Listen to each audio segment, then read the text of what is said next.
Hello there guys, welcome back to Titan Quest Let's Play. And in this episode we're gonna be doing quite a fair bit. Worthy Traveler. So, Jade Palace, this is where we stopped last time. We've beaten Yao Guai, the Demon Bull. So, yeah, let's update the main quest. So he's given us this. It's okay, nice offensive ability, but that fire damage isn't anything special really. So, there's some terracotta warriors here, so, well, let's get going. These buggers hit pretty hard. Alright, so I found another piece of epic mechanical parts. We had 4 there, so we complete it and we get 35 defensive ability, which is pretty nice. Too bad it's only applicable to torso armor, so yeah, not so bad. We already have Yeti Fur in that one. Alright, so this is the Three Sisters side quest. This is the second of the sisters. I actually didn't show the first one you get just before Yao Guai. She's quite easy to spot. So this is the second one. I've already covered all this on normal, of course. And in this tiger camp, this is gonna be the third one. See these quest-related enemies? Whoa, whoa, ho ho ho. That did quite a bit of damage, whatever that was. Gotta be careful with this shit. There we go.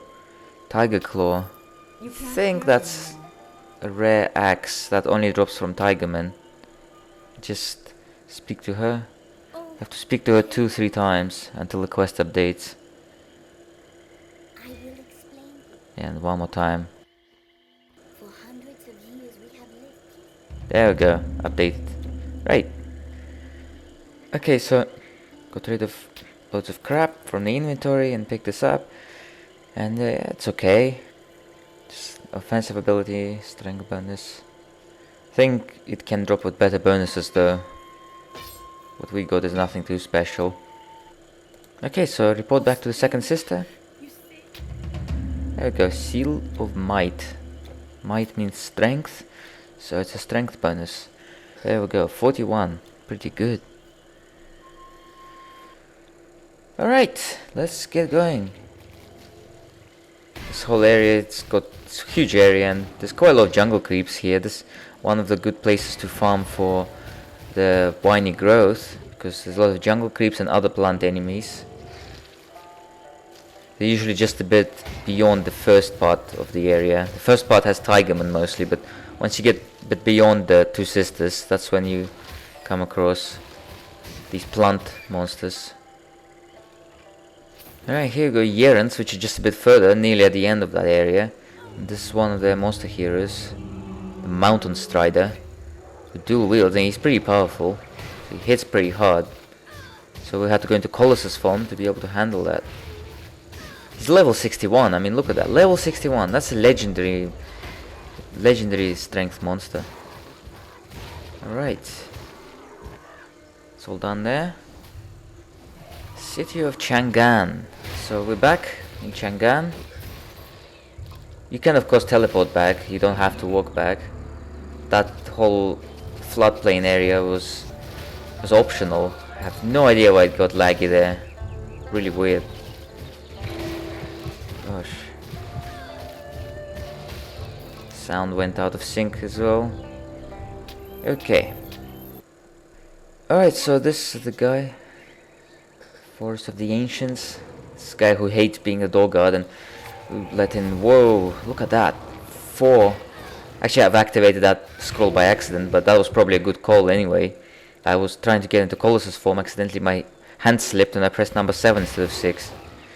Right, well, even Colossus form were barely tanking them. Look at that. There's 4 of them. 4 of these pack leaders. Even 1 is hard. But 4. That's pushing it. You have to, even Colossus form have to keep going, kiting them. Phew, that was... Look at them all just lying there. I'm going to ask to get reassigned to record keeping. Yeah, I don't blame you, mate. I seriously don't blame you for that. These guys are nasty. Alright, I found another piece of Demon's Blood, Epic Demon's Blood. This is the last one, so we got 4 there. So let's complete it. Yay, 40 energy, leech, stun. So it's alright. Bonus. We already have a fair amount of stun resistance, but yeah, it doesn't hurt. Okay, so this area is so full of Dragonians, you gotta be careful. There's lots of these mages especially. Mages, Dragonians, the fire talons. These headhunts are okay. You also get Ravagers, the spear ones. And they can hurt quite a bit. You gotta be careful, especially this area is so narrow. See, that's a Ravager. Oh yeah, that's not spears. I was wrong, it's the Death Lancers with the spears. Ravagers, they're just bigger and stronger versions of headhunters. And there's that mage there back there is because difficult, you know, with his spell, which he keeps spamming. Because it's so narrow here, you know. We don't have any area to run around. He keeps spamming that spell every second. Alright. It's good to lead them around the whole area. Away from the mage. Just gotta try to separate the mage from the others. Yeah, if you... Oh, that was dangerously close. Yeah, if you lead them back to this forest area, it's better to separate them. It's more area for you to move around in as well. Don't fight them like right there up close in that narrow area. Alright. And these fucking skeletons. Yeah, sorry about that. There's always enemies catching me out.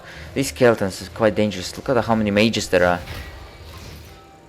I know that sometimes you get warlocks in this area, especially on legendary, who can spell break you. When they spell break you, they remove all your enchantments. And they cause a skill disruption, so it can be bad when you meet. These guys are doing a lot of damage, and that means there's something wrong with my build. Probably low resistances or something. Alright, so finally entering Wusao Caverns. So this is the final dungeon of the original quest of the Act 3, where we're gonna fight the Telkine, although not in this episode. So these instantly meet these Death Lancers, which is really dangerous. See how much damage they do. They actually use that takedown attack, which you get in a hunting mastery. Now there's a good way of dealing with them, and that's mostly you have to lure them one by one. That's the safest option. See, this is what I'm doing here now, luring them one by one. Look how many criticals I'm dealing. See, just lure them one, and yeah, keep walking away. They usually charge and do the takedown, but keep walking away as they do it. Then they miss because you've moved out of the way. As soon as they miss, they obviously can't do the attack straight away. So that's your opening. That's when you can attack them. Gladly, these warlock mages are not as bad as the ones on the surface. See, I think there's something wrong here, because these warlock mages, they only shoot one plasma projectile, but the ones on the surface shoot like 5. So I've decided for now to put Theogen's Onslaught back on for the time being, because our piercing resistance was awfully low and I keep getting a lot of damage from the archers. So I decided to put that for now. Alright, so the Obsidian holes here. It's one of my favorite areas in the game because of how pretty it looks. And these enemies are pretty badass, the sepulchral worms. They're like the small fire, lava kind of dragons. They do a lot of fire damage with their breath, their fire breath, so you gotta have fire resistance here.